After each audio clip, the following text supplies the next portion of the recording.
به نام خداوند بخشاینده و مهربان. دوستان گرامی، امروز برای شما یک شعر از اشعار استاد خلیل الله خلیلی، شاعر توانای افغانستان را برای شما قرائت میکنم که این شعر غم و دردی کسانی که امروز در نوار غزه بمبارد میشوند برای ما و شما حکایت میکند. شاعر میگوید: گویید به نوروز که این سال نآید، در کشور ماتم زدگان ره نگشاید. بلبل به چمن نغمه شادی نسراید، ماتم زدگان را لبی پرخنده نشاید. خون میدمد از خاک شهیدان وطن وای، ای وای وطن، وای وطن، وای وطن وای. ولی ما میگوییم که نه تنها نوروز، تمام عیدهای این سال بگویید که نیاید. در غزه خونین کفنان ره نگشاید، بلبل به چمن نغمه شادی نسراید. هیچ مسلمانی در این روزها شادی ندارد. هیچ مسلمانی در این سال برای اون لبی پرخنده نشاید. چرا؟ زیرا که خون میدمد از غزه ما، خون میدمد از غزه پرخونین ما این سال. ای وای غزه و وای غزه و وای غزه و وای. گلگون کفنان را چی بهار و چی زمستان، خون جگران را چی بیابان چی گلستان. در کشور آتش زده در خانه ویران، کس نیست زند بوسه بر رخسار یتیمان. کس نیست که دوزد به تن مرده کفن وای، ای وای وطن، وای وطن، وای وطن وای. این کودکان گلگون کفن، برای اینها چی بهار و چی زمستان، و این مادران خونین جگر، برای آنها چی بیابان چی گلستان. در غزه آتش زده در خانه ویران، کس نیست زند بوسه بر رخسار یتیمان. کس نیست که دوزد به تن مرده کفن وای، ای وای غزه و وای غزه و وای غزه و وای. از سینه هر سنگ تو خون میدمد امروز، از خاک تو مستی و جنون میدمد امروز.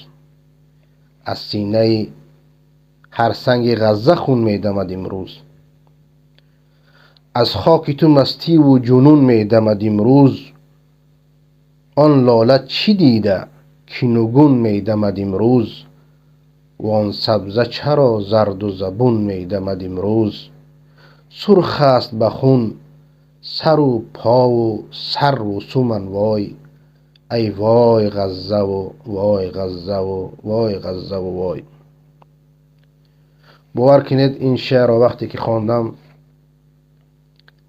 همین درد و غمی که امروز مسلمان های ما در نوار غزه دارند، کاملا درد اینها را برای ما حکایت میکند. 2 میلیارد مسلمان که امروز خاموش هستند و به نصرت برادران مسلمان خود نمیشتابند، باور کنید یک جای دردآور است. الله سبحانه و تعالی می فرماید: الا تنفروا يعذبكم عذابا الیما ويستبدل قوما غیركم. اگر ما امروز به نصرت و دستگیری این برادران مسلمان خود نشتابیم، الله متعال برای ما و شما یک عذاب دردناک وعده کرده است. و اگر ما نصرت ندهیم به جای ما کسانی خواهند آمد که دین خدا را نصرت خواهند داد. نصرت دادن تنها به یک دعا کردن نیست.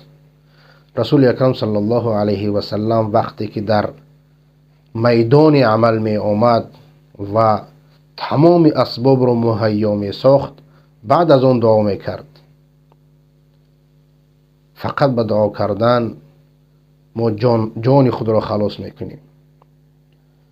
ولی اسلامنا لا يستقيم عموده بدعاء شيخ في زوايا مسجدی.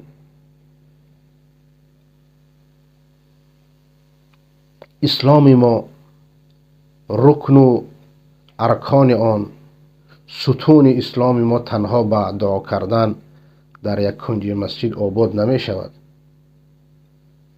باید انسان به میدان عمل آید و دست به کار شود، بعد از آن دعا بکند که الله سبحانه و تعالی دعای او را قبول کند.